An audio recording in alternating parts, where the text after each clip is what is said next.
But while we must add to our deficits in the short term to provide immediate relief to families and get our economy moving, it is only by restoring fiscal discipline over the long run that we can produce sustained growth and shared prosperity.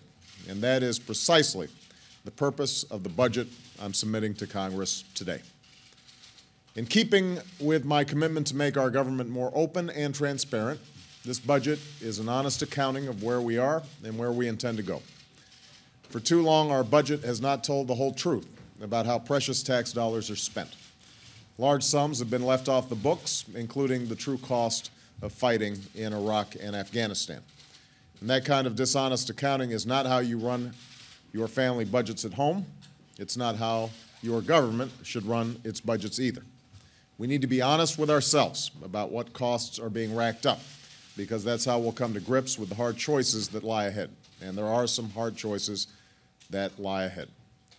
Just as a family has to make hard choices about where to spend and where to save, so do we as a government.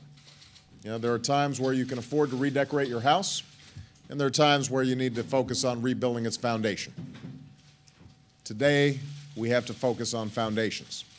Having inherited a $1 trillion deficit that will take a long time for us to close, we need to focus on what we need to move the economy forward, not on what's nice to have. And that's why on Monday I held a fiscal summit to come up with a plan to put us on a more sustainable path. And that is why, as we develop a full budget that will come out this spring, we're going to go through our books page by page, line by line, to eliminate waste and inefficiency. This is a process that will take some time, but in the last 30 days alone, we have already identified $2 trillion in deficit reductions that will help us cut our deficit in half by the end of my first term.